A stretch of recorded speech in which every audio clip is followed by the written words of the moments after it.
నమస్తే, welcome to Leo. మనతో ఉన్నారు సీనియర్ జర్నలిస్ట్ కనకదుర్గ వడ్లమాని గారు. మేడం నమస్తే. నమస్తే అండి. అవినాష్ కేసులో చాలా పెద్ద మలుపు తిరగబోతుందని చెప్పేసి అయితే అర్థమవుతుంది. ఎందుకంటే మొన్న జరిగినటువంటి ఒక సుప్రీంకోర్టు ఏదైతే వాదనలు జరిగాయో అక్కడ చాలా కీలకమైన అంశాలు మనకి తెర ముందుకు వచ్చాయి. ఒకటి ఏంటి అంటే, మీరిచ్చిన కాల పరిమితి అయిపోయింది, సో ఇక్కడతో మా విచారణ ముగిసింది అని చెప్పేసి అంటూనే మీరు మళ్ళీ ఆదేశిస్తే ఖచ్చితంగా మేము మళ్ళీ విచారణ కొనసాగిస్తాం అంటూనే ఈసారి మా విచారణలో మీ ఆదేశాలు అంటే మీరు ఖచ్చితంగా దీంట్లో ఇన్వాల్వ్ అవ్వాలని చెప్పి సుప్రీంకోర్టు ఎందుకు అడిగారనేది ఒక పెద్ద పాయింట్ లాగా మనం చూడొచ్చు. అది కాకుండా ఏదైతే అవినాష్ రెడ్డిని అరెస్ట్ చేస్తానికి పోయినసారి వెళ్ళినప్పుడు గతంలో ఎలాంటి ఆటంకాలు ఎదుర్కొన్నారో కూడా మనం చూసాం. సో అది కాకుండా ఈసారి ఎవరెవరు బెయిల్ రద్దు కావాలో మీరు చెప్పండి అని చెప్పి కూడా అడిగారు. ఇప్పుడు సెప్టెంబర్ 9వ తారీఖున ఈ యొక్క పిటిషన్ వేయబోతున్నారు. సో మొత్తానికి సిబిఐ సుప్రీంకోర్టుని ఎందుకు ఇలా అడిగింది అంటే ఏం చెప్తారు? అంటే సిబిఐ గతంలో ఎదుర్కొన్న అవమానాలు కావచ్చు, లేదు భంగపాట్లు అన్నారు మనం. అంటే అరెస్ట్ చేయడానికి వెళ్ళినప్పుడు ఎట్లా అవినాష్ రెడ్డి 3 రోజులు వాళ్ళని తిప్పలు పెట్టాడు. ఒక హాఫ్ ఎ డే ఒక డ్రామా నడిపించి తల్లిని అడ్డం పెట్టుకున్న హాస్పిటల్ అని చెప్పి మొత్తానికి అరెస్ట్ కాకుండా సిబిఐని వెనక్కి పంపించాడు. అంటే సిబిఐ రిక్తహస్తాలతో వెనక్కి వెళ్ళింది. కానీ ఆ రోజు సిబిఐ ఏం చేసి ఉండాలంటే సుప్రీంకోర్టును ఆశ్రయించి ఉండాలి. కానీ అక్కడ మరి టెక్నికల్గా మనకు తెలియదు అది అలా ఎందుకు చేయలేకపోయారు అనేదానికి ఖచ్చితంగా మనం సమాధానం చెప్పలేం. అయితే మొత్తానికి ఇప్పుడు సిబిఐకి ఒక అవకాశం వచ్చింది. మొన్న ఏదైతే ఇవిడెవరు సునీత గారు, రాజశేఖర రెడ్డి గారు, సిబిఐ ఆఫీసర్ రామ్ సింగ్ గారిది ఏదైతే వాళ్ళది క్వాష్ పిటిషన్ తోసిపుచ్చిందో సుప్రీంకోర్టు, ఆ సందర్భంగా సిబిఐని ప్రశ్నించడం జరిగింది. విచారణ ఇక్కడితో ముగిసింది కాబట్టి ఫర్దర్గా మీకు ఎక్స్టెన్షన్ కావాలా ఇవన్నీ అడిగినప్పుడు యాక్చువల్గా 2 సంవత్సరాల నుంచి 5 సంవత్సరాలు వాళ్ళకి జైలు శిక్ష వేయడం అనేది చాలా తక్కువ, మరణశిక్ష వేయొచ్చు అన్నట్టుగా వాళ్ళు మాట్లాడటం జరిగింది. అంటే ఇక్కడ మరణశిక్ష అనేది ఎవరికి పడుతుంది? వివేకానంద రెడ్డి హత్య కేసులో. రెండోది, వివేకానంద రెడ్డి హత్య కేసు ముగిసినట్టే ముగిసి ఇప్పుడు మళ్ళీ ఆరంభం అవుతుంది ఒక రకంగా. అంటే సిబిఐ అనేది తన పట్టు ఇప్పుడు బిగిస్తుంది. అంటే ఇప్పుడు వాళ్ళ ఛార్జ్ షీట్లో ఎవరి పేర్లు మెన్షన్ చేస్తారు, ఎవరి బెయిల్ రద్దు చేయమంటారు, ఎవరిని అరెస్ట్ చేయమంటారు, ఎవరికి ఉరిశిక్ష వేయమంటారు, లేదు ఎవరికి శిక్ష కంటిన్యూ చేయమంటారు, అంటే జీవితకాల ఖైదు వేస్తారా, మరణశిక్ష వేస్తారా, అది సిబిఐకి చెప్పే అధికారం ఉందా అనేది ఇక్కడ తేలాల్సింది మనకి. ఏది ఏమైనా ఇప్పుడు 1 నెల గడువు ఇచ్చారు కాబట్టి ఈ నెల గడువులో వీళ్ళు ఇచ్చే ఛార్జ్ షీట్ ప్రకారం సెప్టెంబర్ 9 చాలా కీలకంగా మారుతుంది ఎవరికి? అవినాష్ రెడ్డికి. ఎందుకంటే అవినాష్ రెడ్డిని ఆ రోజు ఈడ్చుకుంటూ తీసుకొస్తారా అంటే బెయిల్ రద్దు చేసి, లేదు ఏ రకంగా తీసుకొస్తారు, ఒక ఎంపీగా ఉన్నాడు కాబట్టి రాజమర్యాదలు ఇస్తారా, ఏం చేస్తుంది సిబిఐ అనేది మనకి 9వ తారీఖు తేలుతుంది. సో 9వ తారీఖు సిబిఐ కంటే కూడా అవినాష్ రెడ్డికి చాలా కీలకం. ఎందుకంటే ఇప్పుడు ఒకవేళ ఈ కొత్త చట్టం కనుక వచ్చింది అనుకుందాం మనం, నిన్న 130 అధికరణం అది, దాని ప్రకారం ఇప్పుడు నెల్లాళ్ళు మీరు జైల్లో ఉంటే మీరు ఎమ్మెల్యే అయినా ఎంపీ అయినా ఎవరైనా మీ పదవి పోతుంది. సో ఒకవేళ అప్పుడు కనుక 1 నెల్లాళ్ళు పైన అతనికి శిక్ష పడితే అవినాష్ రెడ్డికి, అంటే అప్పుడు పూర్తిగా సిబిఐకి పట్టు వస్తుంది. అతని ఎంపీ పదవి రద్దు అయిపోతే అప్పుడు ఆయన హీజ్ నథింగ్, ఒక ఖైదీ అంతే. సో అప్పుడు సిబిఐ తన వాదనలు ఏ రకంగా కొనసాగిస్తుంది. అయితే ఇక్కడ మనం చూసుకుంటే జెడ్పీటీసీ ఎన్నికలు ఏవైతే పులివెందులో జరిగాయో చాలా ప్రతిష్టాత్మకంగా తీసుకున్నటువంటి ఒక అవినాష్ రెడ్డి ప్రచారంలో పాల్గొనడం మన అందరికి తెలిసిందే. దాదాపు 31 ఏళ్ల పాటు ఏకగ్రీవం అంటూ చెప్పుకున్నటువంటి వైఎస్ ఫ్యామిలీ కనీసం డిపాజిట్లు కూడా లేకుండా వెళ్ళిపోవడం మనం చూసాం. అదే సందర్భంలో సిబిఐ లాంటి అత్యున్నతమైనటువంటి ఒక ఏదైతే ఒక ఆఫీస్ ఉందో, సిబిఐకి సంబంధించినటువంటి ఒక పోలీసులు గతంలో కర్నూలుకు వచ్చి అవినాష్ రెడ్డిని అరెస్ట్ కూడా చేయడం కాదు కదా, కనీసం చెయ్యి కూడా పట్టుకోలేనటువంటి పరిస్థితుల్లో ఇప్పుడు ఆ పులివెందులకు సంబంధించి కానిస్టేబుల్ అరెస్ట్ చేసి తీసుకెళ్ళినటువంటి వైన మనం చూసాం. సో అక్కడతో ఖచ్చితంగా పూర్తి స్థాయిలో ఇక అవినాష్ రెడ్డిది ఏది లేదు అనేది బయటపడిపోయింది. సో ఇప్పుడు ఇదంతా చూసిన తర్వాత ఇప్పుడు ఖచ్చితంగా అవినాష్ రెడ్డిని అరెస్ట్ చేయబోతుంది సిబిఐ. కాకపోతే సుప్రీంకోర్టులో అసలు రివెంజ్ తీసుకోబోతుంది.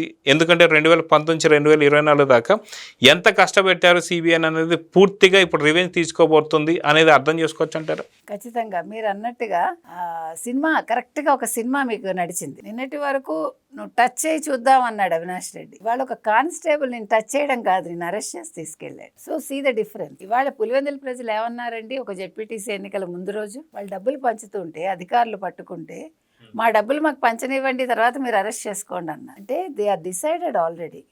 ఏమని, ఇది మా డబ్బులు మాకు రావాలి, కానీ ఓటు మాత్రం మేము వైసీపీకి వేయము. వాళ్ళు మెంటల్గా ఫిక్స్ అయిపోయారు.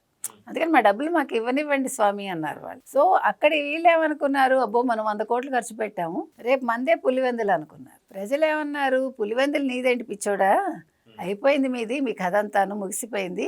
ఎప్పుడైతే బాబాయ్ని చంపేశారో మీకు అప్పుడు ఇంకా అసలు మీకు ఏమనాలి, మిమ్మల్ని మనుషులుగా కూడా ట్రీట్ చేయక్కర్లేదని మాకు అర్థమైంది. మీకు మనసు లేదు, మీరు మనుషులు కాదు, కాబట్టి మీకు రాజకీయాలు ఎందుకు అన్నట్టుగా వాళ్ళు పులివెందుల్లో వాళ్ళని మన రోజా గారి మాటల్లో ఎగిరి తన్నారు. తంతే వీళ్ళు ఎక్కడ పడ్డారు, ఇప్పుడు సిబిఐ కోర్టులో పడ్డారు. కానీ ఇప్పుడు కూడా ఒక 5 ఏళ్ళు మీద అనుకున్నారండి, కానీ ఇంకా 15 ఏళ్ళు మీద కాదు. 15 ఏళ్ళు మీరు జైల్లో ఉండాలి.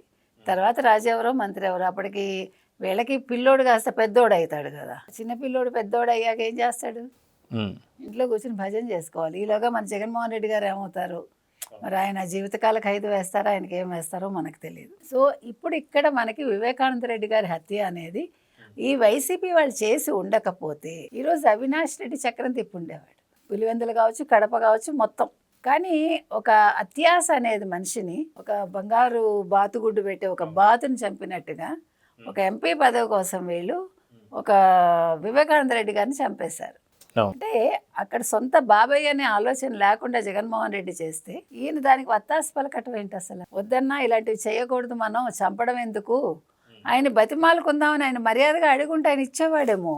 ఏమండి, వివేకానంద రెడ్డి మంచి చెడులు మనకు తెలియదు, కానీ ఈ విషయంలో ఆయన వినుండేవాడేమో. అంటే ప్రాణం కంటే ఇది ఎక్కువ కాదు కదా, పదవి ఎక్కువ కాదు కదా, ప్రాణం కన్నా పదవి మిన్నా కాదు కదా. ఎందుకు ఎంత తెలివి తక్కువ పని చేసుకుని మొత్తం అంటే కెరీర్ మొత్తం నాశనం చేసుకున్నారు. మీకు అది నేను చెప్తున్నా, ఒక ఎంపీ పదవి కోసం మన కుటుంబం వాళ్ళే ఉండాలి అనే ఒక మూర్ఖపు ఆలోచనతో ఒక బాబాయ్ని చంపేయడం కంట, సరే ఎంపీ ఎవరైతే ఏంటి మన ఫ్యామిలీలోనే ఉంది అని అనుకోవచ్చుగా. వివేకానంద రెడ్డి గారు బయటవాడు కాదుగా. అయితే మీరు అన్నట్టుగా వివేకానంద రెడ్డి గారు ఎవరైతే 2019 మార్చి 15వ తారీఖున ఆయన హత్య గావించబడ్డాడో, ఆ రోజు గుండెపోటని, రక్తపు వాంతులని, తర్వాత అది లేదు హత్యని, దాని తర్వాత నారాసుర రక్త చరిత్ర అనేసరికి ఏపీలోని ప్రజలందరూ నమ్మారు. పులివెందుల ప్రజలు కూడా నమ్మడంతోనే ఖచ్చితంగా ఆ రోజు వైసీపీ గెలిచింది. నిజంగా అదే రక్తపు పునాదులతో ఉన్నటువంటి కుర్చీ పైన జగన్మోహన్ రెడ్డి గారు కూర్చున్నారు. కానీ అదే వివేకానంద రెడ్డి గారి ఎవరైతే ఉన్నారో, గతంలో పులివెందుల్లో సంబంధించినటువంటి ఒక గ్రాడ్యుయేట్ ఎమ్మెల్సీ ఎలక్షన్స్లో నిజంగా చిత్తుగా ఓడిపోవడం ఒకటి చూసాం. అది కూడా నిజంగా వైఎస్ వివేకానంద రెడ్డి గారికి సంబంధించినంత వరకు ఏం జరిగిందని పులివెందుల ప్రజలు గమనించారు. దాని తర్వాత చూసుకుంటే 151 స్థానాల నుంచి 11 స్థానాలకు పడిపోయారు. దానికి కూడా ఖచ్చితంగా వివేకానంద రెడ్డి గారి యొక్క హత్య నిజంగా నారాసుర రక్త చరిత్ర కాదు అని చెప్పి తెలుసుకున్నారు. మళ్ళీ మొన్న చూసినటువంటి పులివెందుల జెడ్పీటీసీ ఎలక్షన్స్లో కూడా చిత్తుగా ఓడిపోవడం మనం చూసాం. సో ఇవన్నీ అంటే ఒక్కసారి గెలవడం అని మాత్రమే నమ్మించారు ప్రజల్ని, కానీ దాదాపు 3 సార్లు ఓడించారని చెప్పుకోవచ్చు అంటారా వివేకానంద రెడ్డి గారు? వీళ్ళు ఎక్కడ జరిగిందంటేనండి, మీరు చెప్పినట్టుగా ఎప్పుడైతే వివేకానంద రెడ్డి గారి హత్య జరిగాక నారాసుర రక్త చరిత్ర అన్నారో, దాన్ని చంద్రబాబు నాయుడు గారు కొట్టలేక కాదు, ఆయన ఊహించలేదు ప్రజలు దాన్ని నమ్ముతారని. ఎందుకంటే ఆయన నిజాయితీ ఆయనకు తెలుసు కాబట్టి. అక్కడ జరిగిన పొరపాటు ఒక 5 ఏళ్ళు ప్రజలు ఎన్ని రకాలుగా ఇబ్బందులు పడ్డారో చూడండి. అంటే పడ్డమే కాదు, వాళ్ళు ఇవాళ ఆరోగ్యం కోల్పోయారు, వాళ్ళు ఒక 30 సంవత్సరాలు వెనక్కి వెళ్ళిపోయారు. అయినా బై గాడ్స్ గ్రేస్ వాళ్ళు బుద్ధి పనిచేసి వాళ్ళు డబ్బులు పంచినా కూడా డబ్బులు తీసుకుని, మన డబ్బులు వాళ్ళ దగ్గర తీసుకుందాం, మన డబ్బే కాబట్టి మనం ఓటు చంద్రబాబు నాయుడు గారికే వేద్దామనే ఒక మంచి ఆలోచన కలిగి వాళ్ళు వేశారు మీరు చెప్పినట్టుగా. అయితే ఏదైతే నారాసుర రక్త చరిత్రను ఆ రోజు నమ్మారో, ఈ రోజు వాళ్ళు నమ్మలేదు మీరు అన్నట్టుగా. అంటే వివేకానంద రెడ్డి గారు ఒక్కసారి జగన్ గెలిపించి 3 సార్లు పతనానికి తొక్కేశారని చెప్పి అనుకోవచ్చు. ఎందుకంటే ఆయన ఆత్మ ఘోషిస్తుందండి, ఎన్నిసార్లు చెప్పినా అదే చెప్తాం. ఎందుకంటే ఈ రోజు వివేకానంద రెడ్డి గారు మరణం ఎలా సంభవించింది అనేది ప్రజలకు అర్థమైంది కాబట్టి వాళ్ళు ముందు రోజు డబ్బులు తీసుకున్నారు, మర్నాడు వాళ్ళు తెలుగుదేశానికే వేశారు.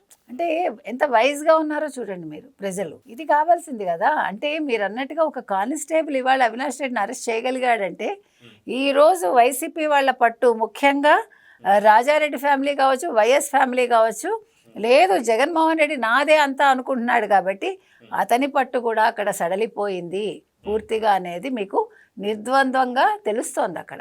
ప్రజలు తిరస్కరించారు మిమ్మల్ని. సో ఇంకా అయిపోయింది. రాజారెడ్డి ఆ లెగసీ అనేది మొన్న ZPTC ఎన్నికతోటి కుప్పకూలిపోయింది.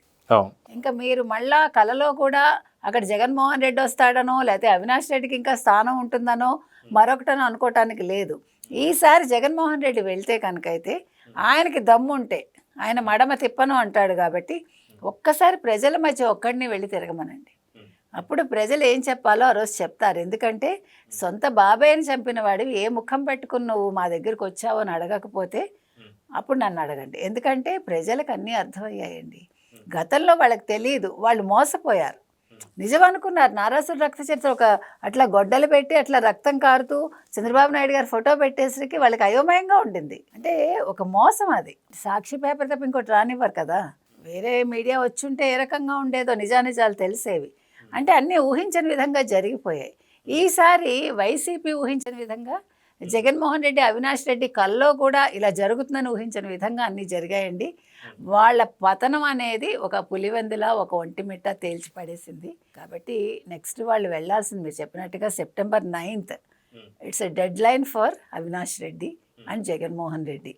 So let us see what is going to happen. So చూద్దాం మేడం. ఖచ్చితంగా సెప్టెంబర్ 9వ తారీఖున సుప్రీంకోర్టు నుంచి సంచలనమైన వార్తలు రాబోతున్నాయని చెప్పేసి అయితే అర్థమవుతుంది. సో చూద్దాం ఏం జరగబోతుందో. నమస్తే. Please subscribe to Leo News for more videos.